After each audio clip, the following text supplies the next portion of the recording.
नमस्कार किसान भाइयों, मैं आपका अपना छोटा भाई ठाकुर संदीप सिंह और मैं खाद बीज की दुकान चलाता हूँ बांके बिहारी खाद बीज भंडार के नाम से। तो हम बात कर रहे थे कि हमें किसानों को क्या जानकारी देनी है जिससे कि उनकी लागत कम आए और पैदावार उतनी की उतनी रहे। मैंने बीच में अपनी कुछ वीडियोज़ में कुछ ऐसी भी बातें बताई जो मैंने पिछली वीडियो में बताया कि हम अगले 6 महीने में कुछ ऐसा प्रोडक्ट लाने वाले हैं जो फर्टिलाइज़र और पेस्टिसाइड पर किसानों की निर्भरता को कम करेगा। उसके बाद मैंने ये भी बताया था कि हम बात करेंगे केमिकल्स की। हमारे अब धान की फसल आने वाली है तो उसमें कौन सी फसल पर कौन सी दवाई किस वक्त यूज़ की जानी चाहिए जिससे कि धान में आने वाली बीमारियों से पहले हम उनमें दवाई का इस्तेमाल कर सकें और कम से कम मात्रा में केमिकल का इस्तेमाल कर सकें जिससे कि किसानों की लागत कम लगे और पैदावार भी बरकरार रहे। तो हम बात करते हैं, आज स्टार्ट करते हैं अपनी इस वीडियो को। और आज हम स्टार्ट करते हैं थाइमथॉक्सम 25% से।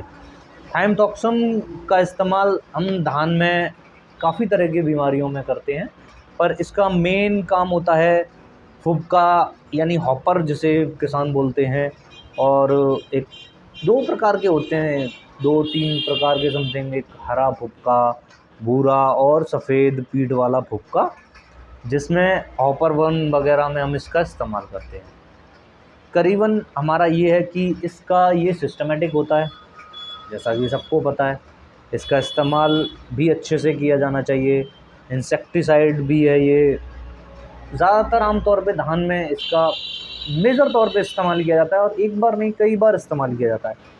तो हम बात करते हैं कि इसका सही मायने पर हमें कब इस्तेमाल करना चाहिए जिससे कि ये अच्छे से तरीके से काम किया जाए। जब हम इसका छिड़काव करवा रहे हैं तो हमारी जो स्प्रे करने वाले हैं उनका जो नोजल है वो नीचे की तरफ होना चाहिए जहाँ पर हमारा हॉपर छिपा हुआ होता है, तो ये एक ही बार में काम कर जाएगा। सबसे बड़ी बात कि हम इसका इस्तेमाल उस समय कराएं जिस वक्त हमारे फसल को या हमारे दानों को ज़रूरत है इसकी। तो रुपाई के समय हमें इसका इस्तेमाल करना चाहिए, थाइमथॉक्सम का इस्तेमाल, जिससे कि हम लंबे समय तक अपने फसलों को कीटों से बचा सकें। और दूसरा ये कि कम से कम इस्तेमाल भी किया जाना चाहिए। आजकल ये भी हो रहा है कि बहुत से दुकान वाले, मैं भी बोलता हूँ, सजेस्ट करता हूँ, क्योंकि टेम्परेचर के चलते हमारा जो थाइमथॉक्सम है कुछ जगहों पे काम नहीं करता है। आमतौर पर ये होता है और जनरली कुछ टाइम से टेम्परेचर की वजह से ये हो भी रहा है। पर मेरा मानना ये भी है कि अगर ये अकेला काम कर जाएगा इस चीज़ पे तो करना चाहिए ना इसे। तो मैं सभी अपने किसान भाइयों से यही कहूँगा कि जब आपको लगता है कि आपके खेत में हॉपर आने वाला है, उससे पहले या मेरे हिसाब से आपको इसके आने से पहले ही एक सिंगल थाइमथॉक्सम 25% में आता है, इसका एक स्प्रे करके चलना चाहिए, ताकि जो बीमारी आने वाली है उससे कुछ दिन पहले ही अगर उसका उपचार कर दिया जाए तो ये हो जाता है कि लंबे समय तक हमारी फसल अच्छी रहती है। अब हमारे किसान भाई क्या करते हैं कि उसके पड़ोस वाले किसान के यहाँ फसल में ये बीमारी आ गई, वो कहते हैं अरे मेरे तो धान अभी ठीक चल रहे हैं। तो हमें ये देखना चाहिए कि अगर हमारे बराबर वाले के खेतों में अगर कोई प्रॉब्लम है तो वो उसके फसल से हमारे खेत में आने से पहले ही हमें उसकी बीमारी पर इलाज अपनी फसल में करना चाहिए। जैसे हॉपर आने से पहले आपको लग रहा है कि आपके बराबर वालों के यहाँ, बराबर वाले खेत में ये प्रॉब्लम है और आपके में नहीं है, तो आप ध्यान रखें कि आपको इसकी स्प्रे करा देनी चाहिए। अब इसकी आमतौर पर एक डोज़ होती है एकड़ की, 40 से 50 ग्राम प्रति एकड़ की डोज होती है। गवर्नमेंट ने इसे यही डिसाइड किया है, 40 से 50 ग्राम एकड़ प्रॉपर होना चाहिए, पर कुछ कंपनियों ने इसकी पैकिंग और उसके अकॉर्डिंग इसकी डोज करीब 100 से 150 ग्राम पर एकड़ कर दी है। यानी इसका मतलब है कि या तो कंपनी के प्रोडक्ट अच्छे नहीं हैं।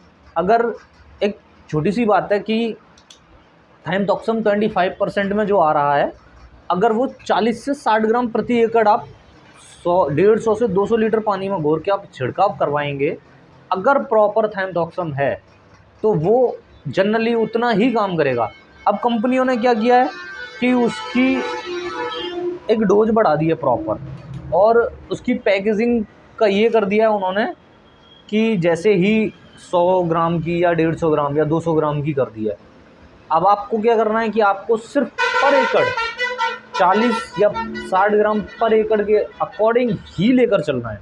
कोई दुकान वाला कहता है कि भाई ये 150 रुपये की आ रही है 200 ग्राम, कोई मतलब नहीं है उस चीज़ से। मैं भी अपने फार्मरों को सिर्फ 40 से 60 ग्राम पर एकड़ इसकी स्प्रे कराता हूँ। जनरली मैं स्टार्टिंग में जैसे ही स्प्रे का टाइम आता है तो मेरी फर्स्ट स्प्रे रहती है इसकी, और मैं करा कर चलता हूँ। तो मेरा सभी किसान भाइयों से यही कहना है कि वो भी यही करें, अपने खेतों में अपनी फसल में 40 से 50 मिनिमम 60 ग्राम एकड़ की आप इसकी डोज बना लें, और डोज बनाने के बाद आप उसी हिसाब से इसे 150 से 200 लीटर पानी लेकर उसकी स्प्रे कराएं, और हमारे चैनल को सब्सक्राइब कर लें। हम अपनी अगली वीडियो में आपको और भी ऐसी चीज़ें बताते रहेंगे। उसमें अगली वीडियो में हम अपने अगले प्रोडक्ट के बारे में भी बात करेंगे। मैं वीडियो आगे भी बताता आपको किसी और प्रोडक्ट या कुछ और भी बोलता, और जनरली लाइट जाती है इस समय तो मैं आगे कुछ बोलूँगा।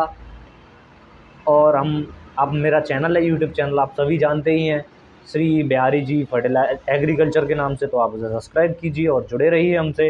राधे राधे।